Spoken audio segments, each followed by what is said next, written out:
People love him already. He's got the Rhode Island twang. The long pass to Moore and a pin block from Martin. Tune in to Cam's Corner. He's going to make it here. Draws the foul for another Rhode Island and one. Podcast. He's got his own podcast. It's good off the backboard and in. On a break.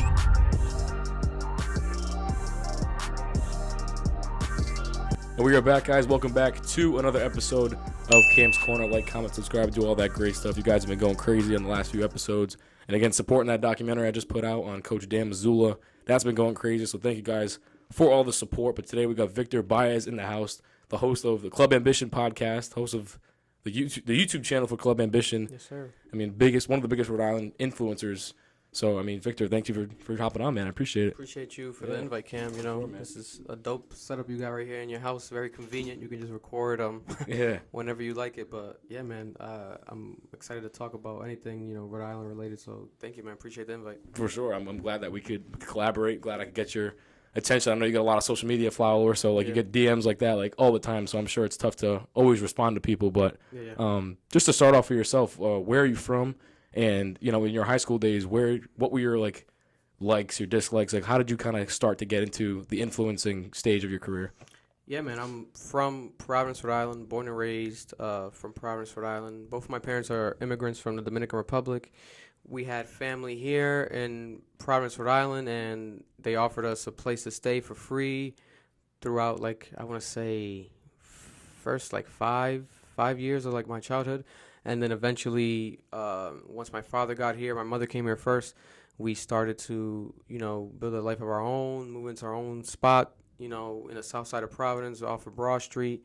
And, I remember from a childhood, very young, I remember getting, a lot of music sent to me. Because back then it was, it was pre-streaming. So everything was, illegal in a sense where it was, if you didn't actually buy it off of iTunes or buy the CD, you would have to bootleg it. So I would get a lot of bootleg DVDs sent from DR of music, Dominican music, Dominican songs. And a lot of times, to be honest, the majority was hip-hop music in music video form, but in DVD. They put it in a DVD. My aunts from DR would send it out to me over here. I'm like, what the heck? And I would check it out. And then, obviously, back in those days, it was MTV era. So I would always remember, waking up early before school, getting ready, and then watching MTV music videos right before school. So my love for music started very, very young, and then eventually when it came to high school, going into classical, I met, a third person because the channel started with me, Eric, and Marloon. So I met Eric in middle school, and then Marloon joined us as a group and as a friend collective in high school. And then we all just fell in love with music. We would play music in each other's, cars, basements. Every time Drake would drop something on SoundCloud, OVO blog, the website that he had back then, Premiere Music, every, I think Wednesday or Thursday, we would get together and listen to music together. And then we thought about it randomly, just put this on camera, But my thing was people do reactions in their house. And I'm like, let's try it in our car because, it would be kind of different. In my head, I thought it was, an easier job, too. I'm, kind of being lazy with it, but at the same time, organic. And then off of the first video, it was Travis Scott. I want to say Birds in a Trap Singing McKnight. I was just looking at that, I was looking at your YouTube channel. It was that one. And then back then, we didn't know what we were doing in a sense where, I knew that us just being ourselves was going to kind of work. Because, in school, people always liked us because we weren't, mixed up in one individual crowd. Especially me. I had love from everyone. I had love from, the kids that, sold weed, and then I had love at the same time from the teachers. Everyone just showed me love. I was involved in every crowd, pretty universal. And I'm like, okay, this might work on camera. And then, long behold, first video, I had it in 2 parts. I think it was part 1 at the time. I don't even do that no more. I don't know why I was doing that, but it worked. I was Birds in a Trap Singing McKnight. It was a long album. I didn't know how to edit that well. I put it up on YouTube, part 1. And it worked. It got so much views in the first weekend, and I'm like, what the heck is going on here? And people kept commenting about us, just being in the car, being ourselves. It was just one video. Yes, one video. Popped off. One video popped off, and then after that album, I think we did Isaiah Rashad's album, and then that one worked to the point that on social media, Isaiah Rashad commented on an Instagram post, and I was like, oh no, this is crazy. What is going on here? So then we just kept doing it, and my whole thing was about consistency. Every week we gotta drop videos, no matter what.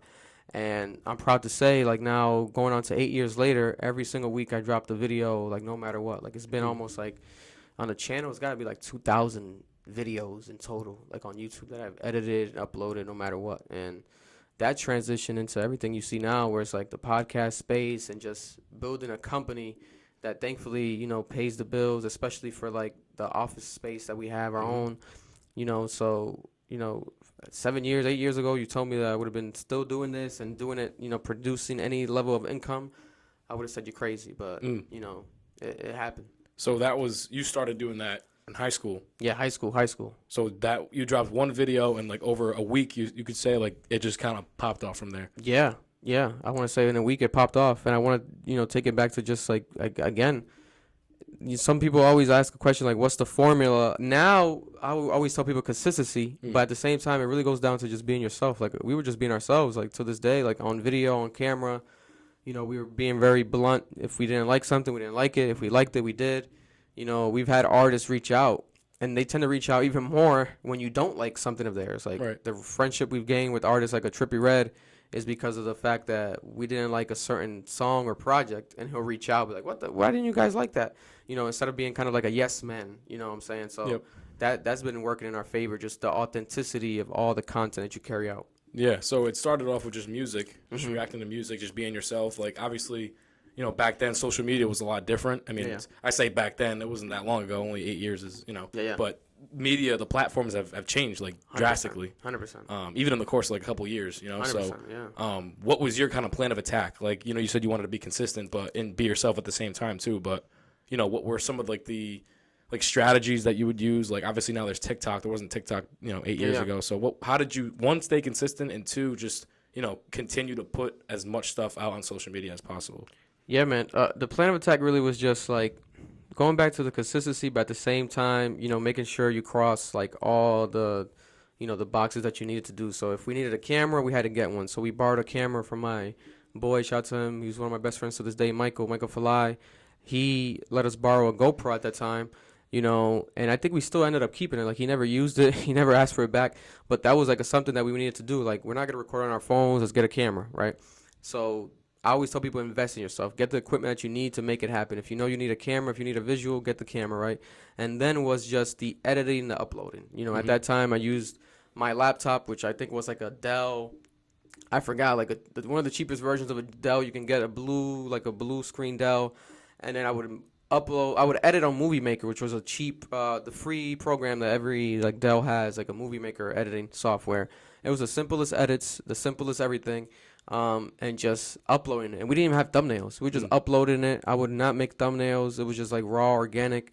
And I think people seeing the thumbnail just being like us in a car listening to music kind of appealed to people. Right. Eventually, obviously now I'm like, I can make any thumbnail in the world. Like, I've gotten so great at it. But back then it was just about just doing it. So that's what I would think.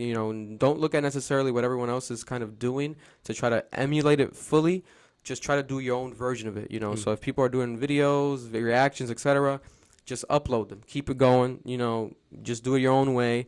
And somehow, some way, people are going to gravitate to you, because it's pretty crazy the amount of even subscribers we've gained just from the reactions. Like, a lot of other reactions never, ever reached that much, Right. We might not get sometimes as much views as other reaction channels, but our fan base, especially subscriber base, is definitely, like, bigger than a lot of people. Yeah, and again, coming from Rhode Island, doing it in the smallest state in the country. I mean, now it's obviously getting a lot of attraction through TikTok. TikTok is huge for getting, people to interact with the videos that you make, and making those short reels, like, that goes a long way. So you didn't have anything like that back then, right? No, we didn't have anything like that back then. It was all just posting it all on YouTube. But then, not to lie though, I would make I would try to make a 1 minute recap. So I was kind of ahead of my time, where I would try to make a 1 minute recap of the, let's say, 30-minute reaction. So I would kind of chop it up and put it into 1 minute, like us just reacting to the best parts of the album or whatever the case may be, and then putting it up on Instagram. And my whole thing was like, everyone's not going to watch the full reaction on YouTube. And even though we get more views on there, we still got to promote it. We got to promote it no matter what. So it was about being proud about whatever you have. A lot of people like, oh, damn, this didn't get that much views. It's going to get that much, attention. Well, you didn't promote it, you know, and you can't get mad at the fact that no one's checking it out because you're not promoting it. You know, you got to kind of almost annoy people with the promotion. And we did it. We did it to the point that our biggest Instagram account and biggest Twitter accounts eventually got suspended and then permanently deleted because I would post so much and then post sometimes things that I couldn't post, like certain parts of songs and copyright infringement and all that stuff ended up happening. But I would flood it like crazy. And then now with the new era where we have the TikTok shorts, reels, where everything's kind of like 9 by 16, basically the frame of a phone, which is 9 inches by 16 inches on a phone. Well, not inches, centimeters, I think, or whatever the case may be. They call it 9 by 16. I never thought about it. That's because this is definitely way smaller than 16 inches. What am I talking about? But it's 9 by 16. That's the frame rate. So everything on that form of a piece of content visually is kind of what everything's modernized now too. And at first I was kind of annoyed. I'm like, damn, TikTok, like, I don't know. I can't keep up with this, you know. That was probably like about a year and a half ago. I was like, I can't keep up with this. Like, this is like, this is too new to me. But then I really forced myself. I'm like, yo, I really got to do this change. This is going to help us somehow. You know, this platform is new. People like it. Let's adapt to it. And I taught myself literally, like, I would stress myself out, teaching myself how to make TikToks to the point that now our TikTok is on its way to like 70,000 followers, but like over 3 million plus likes. And we go viral all the time. And I would see a lot of people, you know, before we had a TikTok, post like our older reactions and videos on TikTok, like videos of us crying to like XXXTentacion music or videos of us going crazy reacting to The Weeknd would pop up on these artists' fan page TikToks. So I'm like, nah, we definitely got to do this. So I buckled down and I did it, and now the TikTok is blowing up like crazy right now. Yeah, there's a lot of like burner accounts like that it's not you specifically, but they put out like exactly like even like, you know, like a very popular podcast like Impulsive, like they'll just take clips from that, and it's not even their account, it's just them putting that out, and those videos will blow up too. Yeah, man, it's just insane. Yeah, and again, like we said, like that TikTok platform, that Reels, like Instagram, like that is where a lot of the attraction comes in with the views and things like that. So definitely a huge help over the years. But going back to like you from high school, going to classical, graduating from there. Correct me if I'm wrong. Did you go to URI too? Yeah, I went to URI. Yep. I went to URI. Yeah. You graduated from there too? Yeah, I graduated from URI in the first 4 years. I graduated from URI. Yeah. For what did you major in? So I majored in entrepreneurial management. So I got the College of Business bachelor's degree.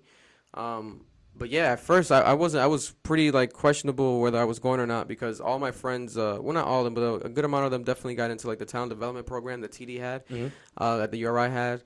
But I didn't. I wasn't accepted into that. And then I was kind of like, oh, man, I really can't afford school. But then I was able to apply, and I got a good amount of help through grants, and especially through College Crusade, the Crusaders.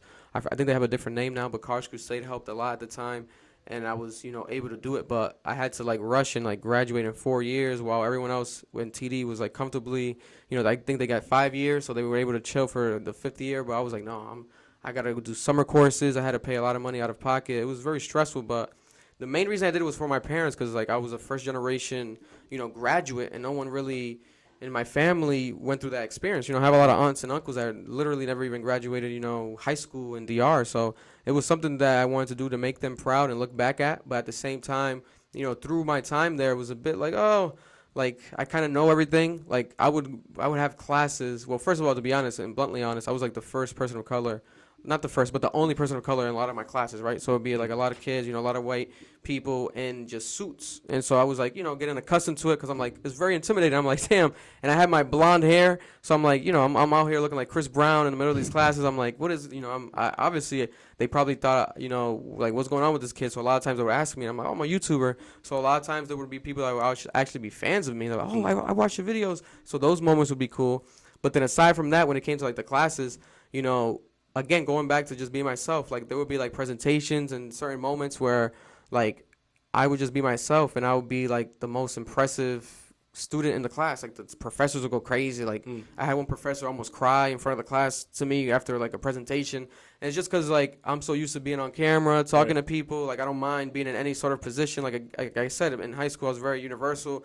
I can mesh with any crowd. You know, I really don't judge nobody. And if I do up at any moment, I can swear. Yeah, that's fine. If I fuck up at any moment, you know, I'll be able to just, like, own up to it and go back and just, like, you know, apologize. Like, I really try not to be as stubborn at all. Like, you know, I can retrace any steps and you know, try to, you know, just own up to my mistakes. So that was a wild experience, though, in college. Like I said, I had to rush and do the programs in the summer and everything, but Looking back at it, I do wish I networked more because a lot of those kids I feel like could have definitely helped me, especially when it came to like a financial standpoint for like businesses and stuff. Especially now, if I still had those connections, you know, I can like maybe help build their businesses up because there was a lot of new entrepreneurs I wanted to start. And had like a lot of new startups, so I could have helped them when it came to marketing and stuff.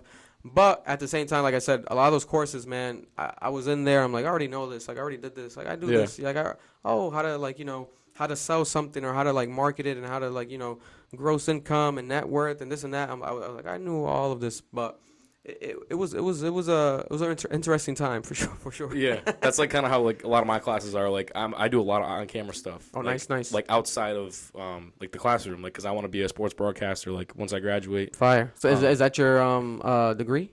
Sports media. Sports media? Fire. Yeah. Fire. So it's like when they, you know, they tell you how to like do these things, mostly students that like have never been in front of a camera, have never done this and never done that. Similar to like your situation back when you were at URI. So it's like, not that it's not useful, but it's like, you know, I kind of already know how to do this. So even like when I was at Rick, before coming to URI, I was like, what can I do to kind of like be like ahead of the game? You know what I mean? So I started up doing this, which, you know, was a huge help, but that's fire. I could definitely relate to that from that standpoint. But, so what year did you graduate at URI? I graduated 2020, but then I think it was the COVID year, so basically ended up being 2021 when I got my like diploma and everything. But yeah, 2020.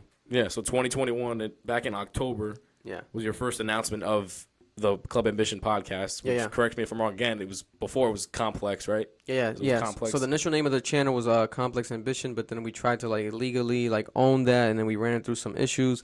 So then we had to like rebrand, but at the same time it made us be able to stand apart from that brand identity because everywhere we went kind of a lot of people would attach us to Complex Media, Complex News, you know, even themselves, like they've reached out and they wanted to work with us potentially in the past. So it's still love. It's not necessarily any vendetta or anything, but you know, we definitely had to rebrand because I wanted to make sure that we'd be able to own it 100%. So now I own the trademark 100%, you know, own the logo, everything. So everything's Club Ambition. And it also gives it kind of like a more of a welcoming vibe because, like, you know, it's a club. Like, I just like the word. I like the way it sounds. And I like the new, like, colors, color tones, and, like, the way we played with the logo arrangement of the word. Yep.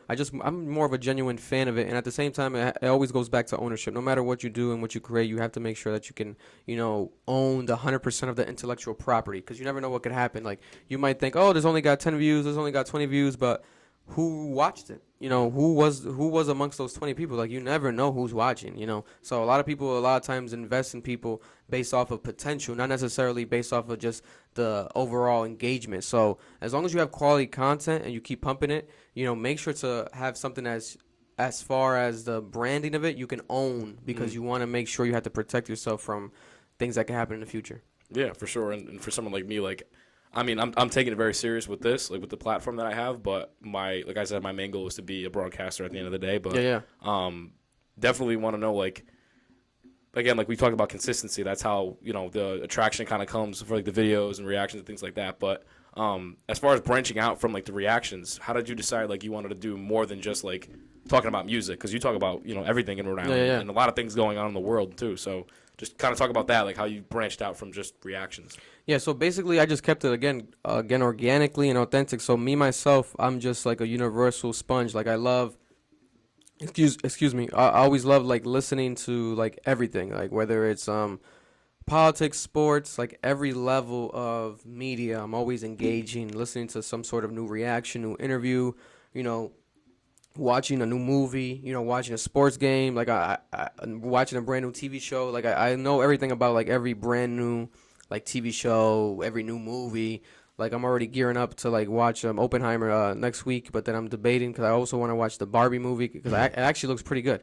So I want to be able to capture watch both of those movies that weekend when they come out. So I'm like always on top of like everything media. So I realized like, you know, when it came to the reactions, it kind of kept me in the singular box where like, yeah, these work, these get a good amount of views no matter what.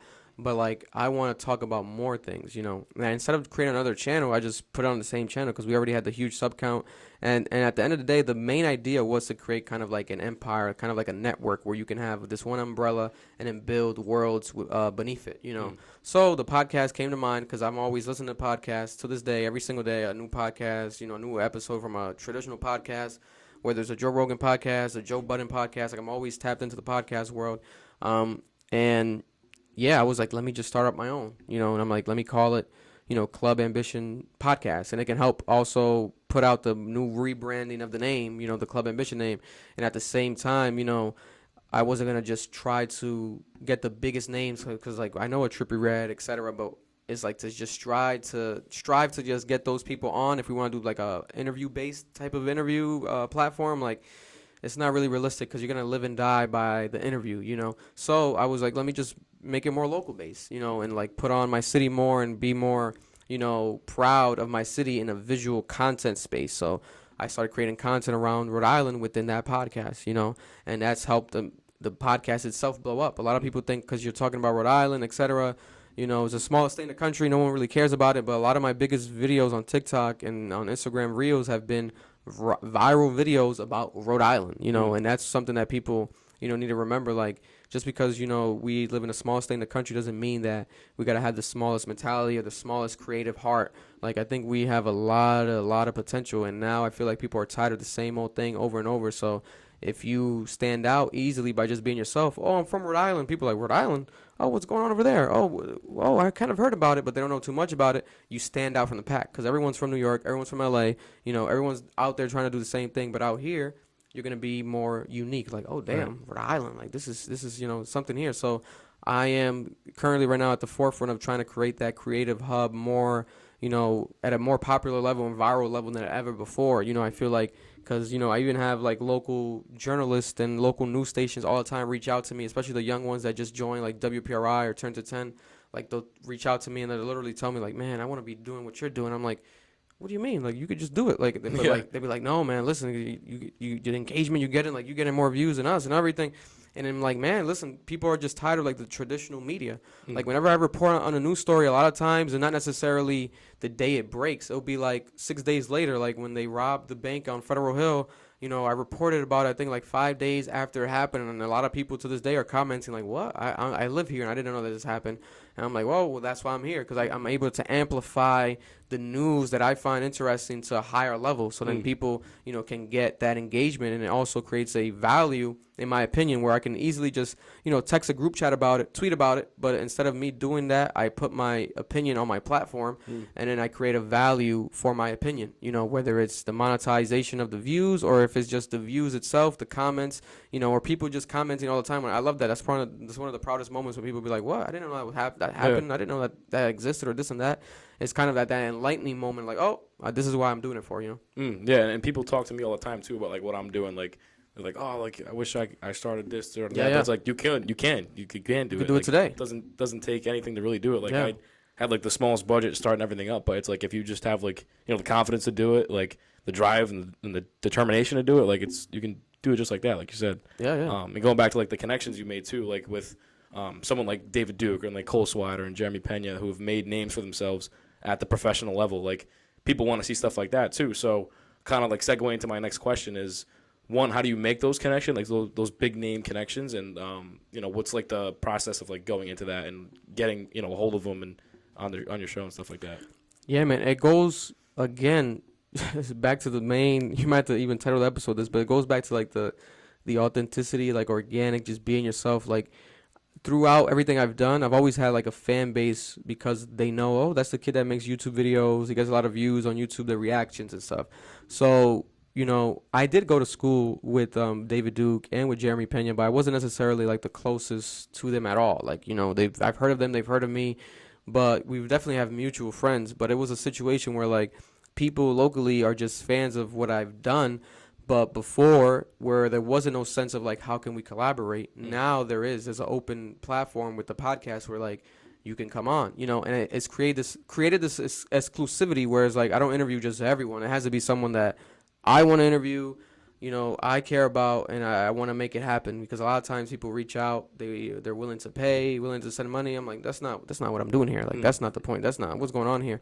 If I start doing that, it's like, I'm gonna just, like, this is gonna be, you're gonna dilute the actual product here, and everything's gonna be seen on camera as inauthentic. Like, you're gonna be able to tell, like, this is not organic at all. Right. Like, what is going on here? Like, this is like a fake energy here. So I would never really do that unless someone like were to pay like a crazy amount of money, obviously, or it would make sense. I would never turn that down either. But what I'm trying to say is just, you have to create that sort of like exclusivity of what you're doing. Have a purpose within what you're doing. Let's say you create a brand new podcast and you're centered around the local florist of Johnston. You have to make sure that you're just interviewing the florist of Johnston. Like, you can't just, make something that just randomly, okay, this week we're actually going to have a florist from, Maryland, and she just started last week. And it's like, hold up. It's like people are going to get confused. So throughout that exclusivity, I feel like these celebrities, they feel comfortable in the space. And at the same time, it's like they've told me in person, a lot of them, where, these athletes are very popular. A lot of times they might have friends that want to start up a podcast or start up something new,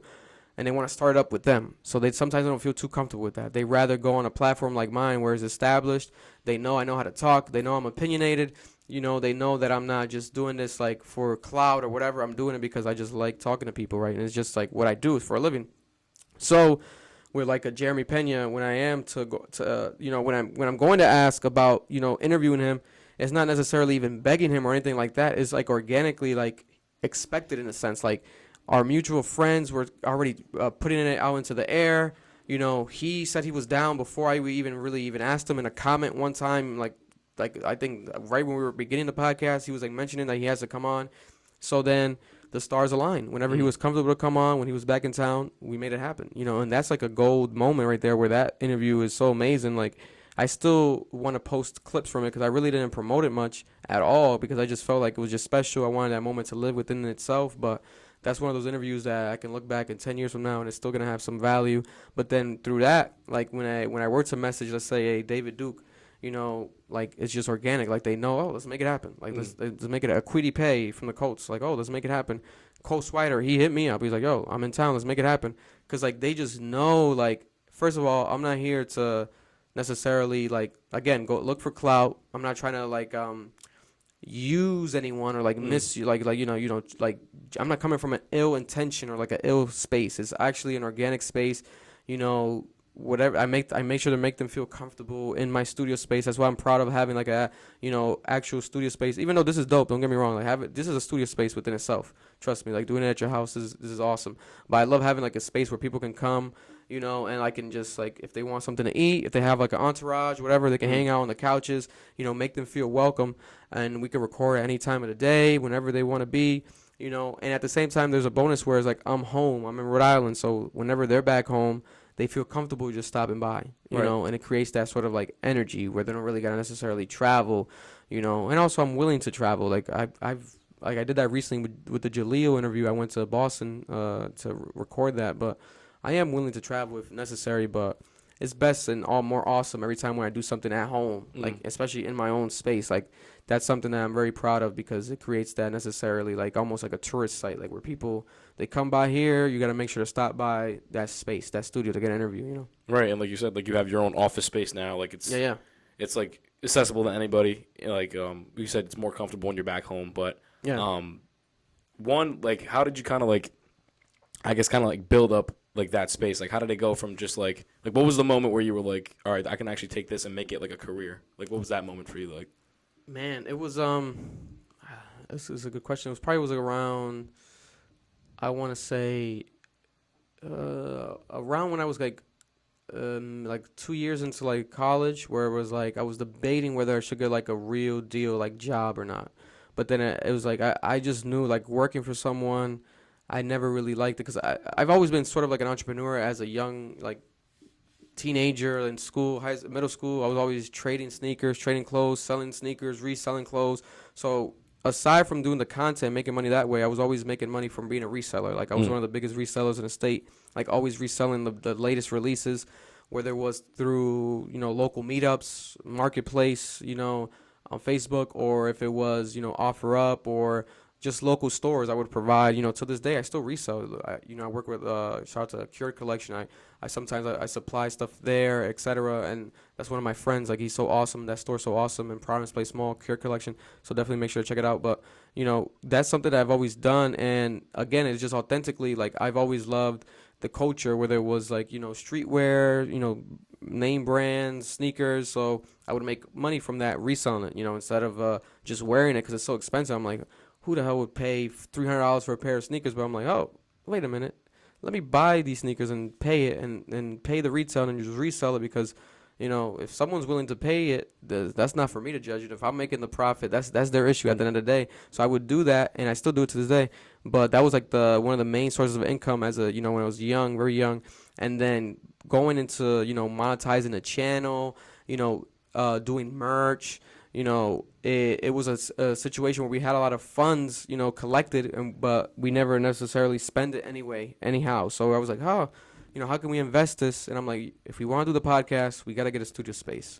So that was like the main like way that we reallocated the money. When it started at, you know, the money was like, all made from here. It was sitting in this account, and I'm like, let's invest this and make more merch. Let's make actual studio space. Let's pay the rent here. And I was like, you know, if we have to just, I calculated where it was like, if we only are able to afford it for like a year and just pay every month for like 1 year, like a 1 year lease, then we have to make it like worth it, like, right? So that was the goal going into like the first year, even if we just broke fully even. And then now we are going into 3 years in the same space. So it's been amazing. And don't get me wrong, I definitely wish it was way more profitable, but slowly but surely I'm working towards that path where now I'm trying to do more advertisement placements, not just with bigger brands, because I've worked with like a Manscaped, what's another like a bigger brand, like a Ridge Wallet. Like I've worked with Ridge Wallet, Manscaped before multiple times, but it's not as consistent. You know, they really kind of go for like the viral views, like high views at all times, no matter what, right? So I'm like, you know, in the past couple of months, I've started realizing like I really got to do more of a local like sponsorship placement for like up and coming businesses and up and coming brands and entrepreneurs, local events. So that's what I've been doing. You know, I've created my own promo package, etc., where I give it, you know, I work with every budget and I'm flexible, and I also provide like free consultation through that promotion package, so I can help people with their own business, etc., if they want any tips, you know. So I'm doing that now, which I should have been doing years ago. Again, like, you know, I people see me and they think, oh, this guy, you know, has millions of views. They think I'm like, he has millions of dollars. It's far from the truth. It's incredibly far from the truth, you know. And you know, but one day, God willing, you never know. Again, you have to protect that brand and protect that IP, because you never know what can happen down along the line if someone wants to invest, let's say, millions of dollars to something out of Rhode Island. I think it's definitely possible, but you know, just gotta cross my fingers and just keep it growing. But yeah, so in the past couple of months, I've done the promo packages and stuff locally. I should have done that like years ago, though. I feel like that could have been something that from day one would have been, you know, generating revenue and stuff. But even with that, I haven't even really posted that like anywhere. It's just been through sort of DMs where people ask like, oh, do you do any promo, etc. So I'll do the promo, have the package ready, but soon I'm gonna make like an actual post. I just know once I do, it's gonna get flooded. But you know, I can't really complain. It's just gonna be more work. Yeah, exactly, and all that stuff encompasses into one, and it's been just growing and growing ever since. So, you know, congrats to you. That's amazing. It's inspiring to look at. I appreciate it, man. Yeah, for sure. And you've been able to speak at a lot of events and you know, voice your like opinion and your experiences that you've been through. What has been like some of the most like memorable moments for you to be able to be like on a platform and kind of like inspire other people to not only do what you do, but to kind of like chase whatever they want to do? Man, it's talking to kids. You know, speaking of that, next week, I think starting Tuesday, so Tuesday through Friday, I'm going to be teaching a podcast program for summer school, I think Central Falls High School. So it's going to be high school students for 4 days. I'm going to be teaching them how to start a podcast, basically, and create their own podcast. So I'm going to be doing that. I got hired for that position, so I'm excited for that. It's happening next week. But I've been invited to speak at multiple, like, high schools, elementary schools, middle schools. And whenever they recognize me, like the kids there, and they say, like, you know, especially now with this generation, it's like TikTok, like, oh, like, oh, you're the kid from TikTok. And like they get so like amped up, and like the number one question they always tend to ask is like, you know, how did you do it? And like they'll be like, did you ever get like no views? And like, how do you get like not give up? Like, how did you just keep it going? And how did you do it? And that's like the biggest like eye-opening experience for me, where it's like I realized, like, I've always told myself, like, you know, I'm impacting people. You see it online, you know, you see it through the comments, etc., DMs, but then seeing it in person is another thing. When someone like actually to my face tells me, like, you know, I've seen your videos, like, you inspire me, like, how do you do it? Like, how can I do it? How can I do this?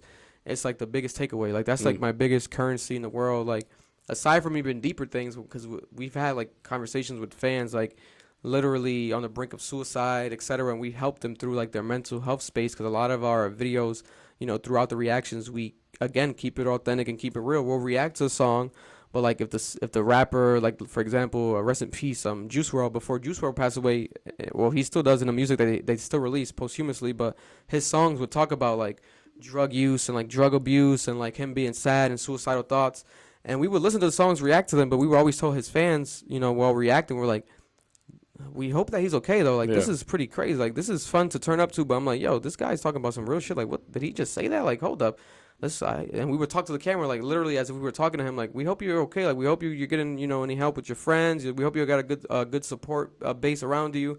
And then unfortunately he passed away. But we will always do that. So then a lot of our fan base, they connect with us on that level where like they'll send us messages about their suicidal thoughts and like the battles that they've had on a personal level. So that's been another huge takeaway that even in person we've had, like with younger fans and kids that come up to us and tell us that. So, that's been amazing every time. Yeah, and not only being able to like inspire them to like you said, kind of like teach them just about anything. Like you can teach them now, like you said, like, a few coming weeks you're going to be teaching them how to make a podcast, how to be an influencer. So I think that's awesome. Yeah. I was able to speak at Bishop Hendricken in Warwick. Oh, nice. To like their sports media program about just what I do, and I'm like, of all people, like they wanted me to do it. Like I'm not, crazy like on super like big numbers on like social media, but they love what I do with this. They love like what I do down at my school. So I think that's like probably like the coolest thing you can take away from what you do is being able to inspire other people. So 100%. I applaud that. I love that. But I'll go along the lines of like more memorable moments, cool experiences. You're now managing a local Rhode Island artist, Lil Swifty. Yeah. That's kind of like relatively new. Yeah. And again, going back to like where you started everything with reacting to music. One, what's that like? Been managing him, and how did that come about? And like, have you ever considered becoming an artist yourself? Like as like you did the reactions, because you obviously your whole life has been revolved around music. So I was curious if that ever like crossed your mind. Yeah, man. Swifty is just, again, organically, he was always just someone around me, a friend of mine, and he always did music. And in school, like classical, high school, it was like to the point that he was like doing so much music at the time where people were like literally annoyed by him. Like, this guy's always making music, always rapping in class. But then he really chose it as like a career path. And then now, in my opinion, he can be argued as like the most like talented artist in Rhode Island, because he produces all his music, he writes all his music.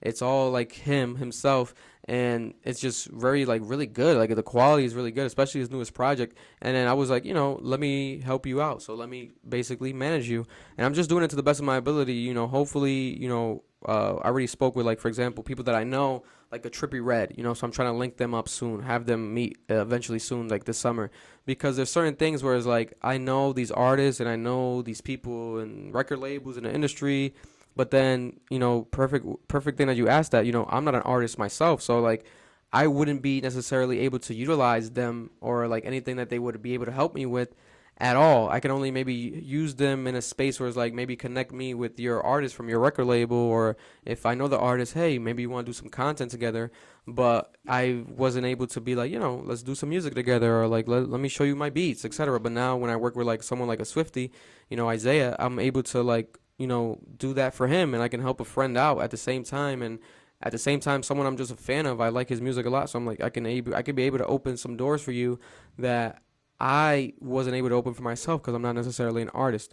But then going back to the artist stuff, I've been thinking about that lately more, where it's like, maybe I should try it out, even if it's like from a parody standpoint, because of the fact that, man, I've realized like how strong the power of music is. Like, it's pretty crazy, like the level of music. Like, you really can't gauge. I know you have the numbers and stuff to like see like people's followers and stuff, but there's people that have songs that are so big, like, and the song itself just, it becomes bigger than the artist. Like, music transcends like across all like ages, across all languages. Like, it breaks all barriers, whereas people can relate to like a song that just sounds good to them. They heard it at a certain moment of time. It could become like 10 years from now, like, let's say your wedding song, or like the song you remember like when your wife was giving birth to your child to, you played. It becomes songs become part of like your time capsule in your mind of memories in your life throughout your life journey. So music is too powerful, man. So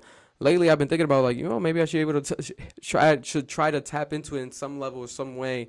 But I don't know. If I would have to test it out first and see if I like how my voice sounds on a production. And I know it sounds decent on camera, on a microphone, but I want to see like behind a beat, like if I can make it actually work. One day. You never know. 'Cause people tell me like I have like a good like radio voice, I guess, or broadcasting voice. Like once I go on air and stuff, but that's a completely different like. Because you got to see how it sounds with, like, melodies and all that stuff. Like, a lot goes into it. So, like, props to all those people that are doing it. And I didn't even know, before you interviewed Jeleel, I didn't even know he was from Rhode Island. Yeah, like, but have you heard of him, though, before? But you didn't know he was from Rhode Island? No, I didn't know he was from Rhode Island, but I knew who he was. We were talking about it earlier. That's like, fire. He has he's got a couple big hit songs, and he's, like, very well known now. And once I saw you have him on, I was like, oh, that's cool. Like, he's connected with him. Then you were like, hey, he's from Pawtucket. And I'm like, I had no idea he was from Rhode Island. Yeah. So that's dope. So that's my goal, to do certain things like that to kind of, like, bring people's like spotlight, like, oh wow, even with the Cole Swider thing, it was like people didn't even know that it was like a Laker from Rhode Island. I'm like, this guy's from Providence and he's on the Lakers. So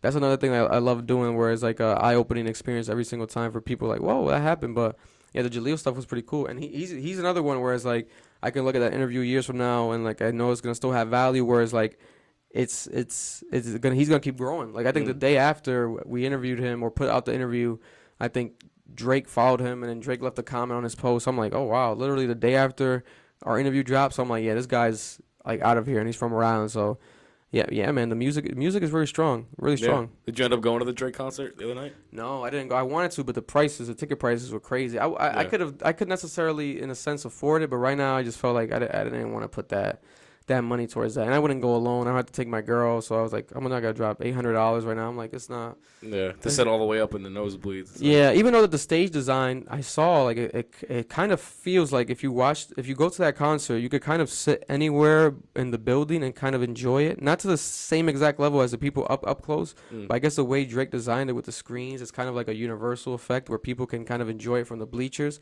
So that made me kind of debate where like, oh, I could sit kind of anywhere, but even those prices were like. Yeah, that was like $500 after fees per ticket. I'm like, no, this is Drake. I love Drake, but not this much. Oh, I hear you. I wanted to go too, but it's the coolest experience being able to be at like those kinds of shows. Like I remember me and my boy went to Astroworld, not Astroworld Fest, but in 2018, Travis was at TD. Yeah, and like this is when Astroworld like just came out. Oh wow, 2018. And we got floor seats, and then at the time they were like I think $200-$300, and like that was like wow, once in a lifetime experience for us. But I feel like now, like if that would happen again, like it'd be like in the same kind of price range, which is like ridiculous. Yeah, I remember going. I think I went to that one. I went to that one, and I went to his Connecticut show for Travis too. I made so much money off of his merch, reselling his merch. Yeah, I still have some of his merch because Travis had like CDs that he signed like available as merch, but a lot of people weren't buying them. I don't know why. And really? I think it was like for $1. I swear to God, it was like for $1. But I think it was because it was kind of to the side. They weren't really know what it was. Yeah, they weren't really putting it up. It was kind of to the side on the table. But I looked over. I'm like, is that Travis Scott's signature? So now I still have a couple of those, and I've seen those go literally for like thousands of dollars. I'm like, bro, that's crazy that I was able to buy that. Yeah. Buy that for $1 at the merch stand. But yeah, man, that was amazing, man. To see the Drake impact, and you saw Jason Tatum. He brought up Jason Tatum last night, so that was pretty awesome as well to see. Yeah, and similar to that too. Like, what has been some of like the cooler experiences you've been able to be a part of? Like, I know like huge like music festivals like Rolling Loud and like Summer Smash or like Lyrical Lemonade. Like those events look cool to be able to work at as like an influencer and be able to interact with like artists. Have you ever been able to do that? And have like what's been like the coolest event you've been to if you've been to one? Yeah, man. I went to the only Rolling Loud I've been to was the one that wasn't necessarily a Rolling Loud. It was a Rolling Loud, but it was during COVID, so they did it through Twitch. It was like a streamed like Rolling the Loud. Zoom thing, yeah. The Zoom one. So they didn't have like an audience per se, but I was able to go with Trippie. Like we were just hanging out with him that day, and he brought us there backstage, so we were hanging out with him. Ski Master Slump God. I was able to meet Tariq. He's like the owner of Rolling Loud. So I still have his number, so I was able to meet them. So that was a cool experience. But aside from that, actual events I've gone to myself would probably be like the first Day in Vegas festival. It's like a newer festival that they've created in Vegas, where it's like a huge festival. Like they always have like big headline names. But that festival was insane. Like we were there, we saw J. Cole, Kendrick, Tyler Creator. I met Nardwar that day. We met a lot of cool people there. A lot of fans. We had girls in the crowd literally crying. Like we were smushed in the mosh pits. Like, and then it was like girls recognizing. I was like, oh my God, you're from YouTube. And she started literally crying. I'm like, oh, hey. But it was like such an awkward, like, hold up. I'm in this mosh pit. You're sweaty. Let's kind of, talk later. But that was awesome. Those type of things, and now I'm preparing myself where, my analytics and my impressions, gratefully, thankfully, with God's, actual help have been so impressive so far that where I realized, like, if I reach out to these places ahead of time for like a media kit or like a media press pass, I'll be able to get into them. I just got to start doing that more ahead of time. Like I almost did it for Governor's Ball, but they said I was too late. I passed the deadline, but if I reach out to these festivals and stuff, I'll be able to like hopefully attend them more and work at them more and get content at them more for free. So that's one of my goals as well in the next upcoming years. While I have such a big attention span on socials, I think I can definitely become a part of these places and bring a lot of content back to the space. Yeah, no, those are great, and I love like seeing that kind of content, especially people that you like. Like my favorite artist is Lil Skies. I'm sure you know Lil Skies. Oh, nice. Yeah, That's your favorite artist? That's fire. Ever favorite artist ever. Oh wow. I met him in New York with one of my friends, and his DJ Rello. I was able to make a connection with him through the podcast. Like he was a fan of my podcast when I a few years actually like a year ago. Nice. So I've known him for a little bit, and he gave me his music label's called Connected Sound, and he gave me this chain. Oh, that's fire. When I met him in Pennsylvania. So for just picking up from like where we were talking about before. Yeah. Like your message to the youth. So you've had a lot of interactions with being able to have your voice on a platform with YouTube, and then like you've been invited to a lot of places where you've been able to inspire kids and things like that, which is coming up soon. For another opportunity for you as well. Yeah. Just like the last few questions I got, just kind of like wrap up by saying like your message to the youth and what it is that you feel like the next generation needs to know to like pursue whatever they want to pursue. My message to the youth would be, don't stop whatever you think that you should be doing. If you have this feeling inside of you that you want to start something, you want to do this, just do it. Don't think just because someone else might do it differently than you, or someone might have a different opinion, or you might think might not be possible because of a certain excuse. Try to eliminate all the excuses that would make this not a reality. Once you eliminate those excuses, and just try it out, realize that failure might happen. I think that we live in a generation right now where people are afraid of failure. They're afraid of possibly, fucking up, possibly not being able to get a certain amount of views on something. And that's because the attention span is so shorter now. People, all they care about is like the most viewed things and the most, the things that have the most clout, rather than the quality and the things that have the most moral sort of censored thing around it. And that's one thing that sucks about this generation. Like, I wish people really just realize, like, the basics. Anything is possible. And, no one on this earth is necessarily perfect at all. So just because, let's say, even you might disagree with someone, we have to learn more how to agree to disagree. It's okay. I personally would rather have people around me that, might necessarily doubt me, or might necessarily, in a sense, just might not think something is possible because it's going to make me push harder to make that thing even more possible. Or someone thinks contrary to whatever belief or whatever thought I might have, is going to create that discussion, and it might create another thought or something out of that, or it might just spark more of a drive to keep pushing that original thought I already had. So we got to be able to just, be ourselves within every circumstance and kind of just, push through that wave or push through that momentarily like actual burden, because everything is just, momentarily. You might feel a certain way today, tomorrow you might feel a whole other way, so people got to remind themselves of that, especially creators out there, because, there's more than enough for all of us, because, if there wasn't, then, there wouldn't be people like Cam, there wouldn't be people like me just creating content here in Rhode Island, it wouldn't even exist. People would just be like, oh, there's no content makers in Rhode Island at all. Instead, we're crossing barriers, and now people are able to say, like, no, this is actually happening. There's examples here. Cam Corner with the actual sports, and then Club Ambition with the music, with the podcast, so we're actual living examples of it. So people just got to use, that for inspiration and just keep on going.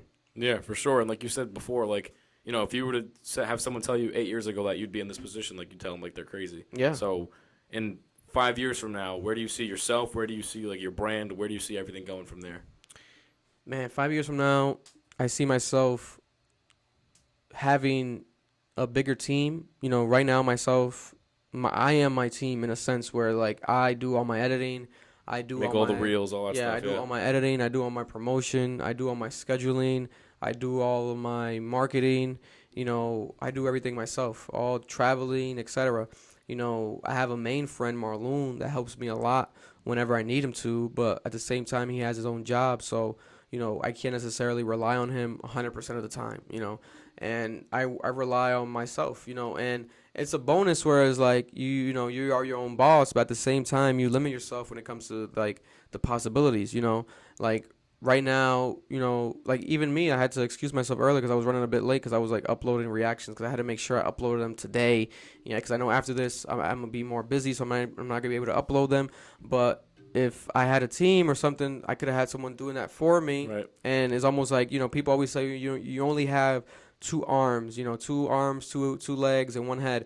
But if I had other people either working with me or under me or for me, then I'll be able to have, you know, 10 arms, you know, I can have as many arms as I want, as long as I'm able to afford it, and they'll be able to do things for me while I'm doing something else. It's almost like, you know, actual clones walking around, or robots per se.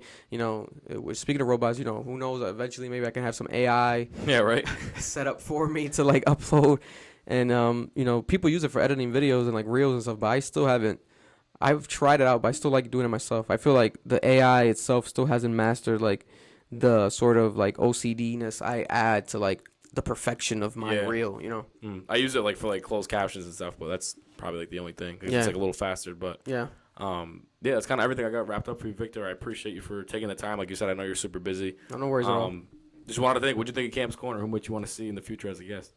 Man, I think it would be awesome to get you know, well, first of all, if you need any help, you know, trying to get anyone else that I've had on, I could definitely try to connect the dots to that and make that happen. But cool. I think it'll definitely be cool to have like Ray Allen's son. I think Ray Allen's son is gonna be a cool story for Rhode Island. You know, I'm planning on having him on, but like I said, there's room for everyone, so he definitely should come on here as well.